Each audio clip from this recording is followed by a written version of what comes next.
It's only a little smoke damage, right? Nothing that can't be fixed. And yet she couldn't make her feet budge.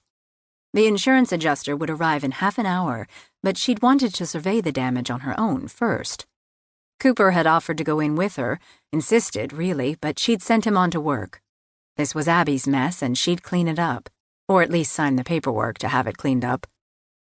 Late April wasn't normally this chilly in Middle Tennessee, but then March had felt like May, so who knew what to expect anymore? Bundled in a borrowed coat from Hallie, Abby forced her body into motion, reaching the edge of the sidewalk before coming to a halt when the smell hit her nose. Smoke and something more putrid, burnt metal and plastic, she assumed. The cabinet over the stove had held all of Kyle's large plastic cups, the ones he'd carried while running or taken to the gym. Now they were gone. Melted due to her stupidity. No, Justin said this wasn't her fault. There was no way she could have known that stove had faulty wiring. Accidents happened. Stoves caught fire, roadside bombs destroyed innocent lives. "It's safe to go in," Justin said, coming up behind her and scaring Abby out of her boots. He steadied her as she jerked around. "I didn't mean to startle you." The heat of his grip penetrated the soft material of the thin coat. "I didn't hear you pull up," she said, easing away from his touch.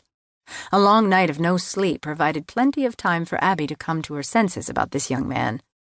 Regardless of Hallie's goading and Abby's neglected libido, Justin Donovan was entirely too young for her. Not to mention way out of her league. Men who looked like Justin dated model types, not boring widows. "Sorry about that."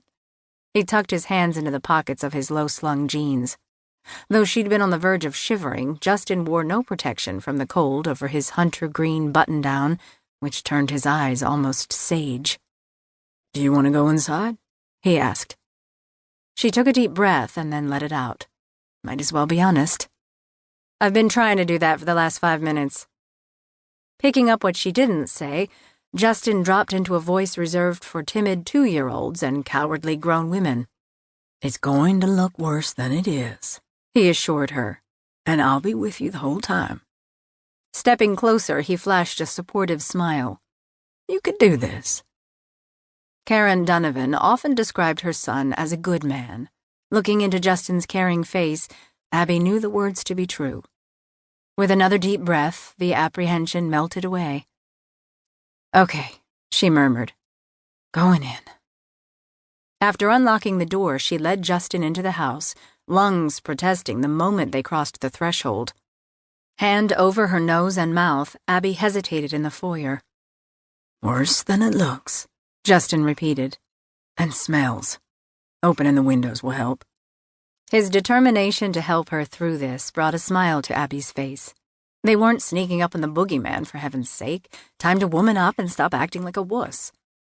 Within minutes, they had every window in the house thrown open, and as Justin had promised, the smell receded. Unable to put off the inevitable, Abby finally stepped into the kitchen and gasped at the sight before her. The back wall looked as if someone had taken a spray gun and painted the middle 4 feet coal black from the backsplash to the ceiling. The microwave rested in a melted heap on the damaged stovetop, and the doors of the upper cabinets swayed on their hinges. And then there was the water damage. Forcing herself to remain standing, she said, "You lied. This is very bad." "I promise it really isn't. Some sheetrock, a new stove."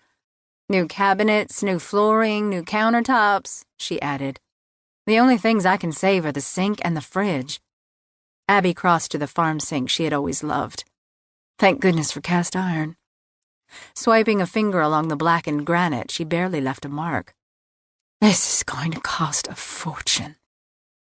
Justin leaned a hip on the center island, heedless of the blackened surface. "The insurance company should cover the majority. You also might want to consider contacting the manufacturer of the stove. Mention the word lawsuit and you'll likely get immediate action. An upgrade on the stove, if nothing else." Abby didn't want to contact, let alone sue, a manufacturer, nor did she want to deal with insurance companies and a construction crew in her house. All she'd wanted was a flipping cake. Smothering the urge to wave her fist at the sky.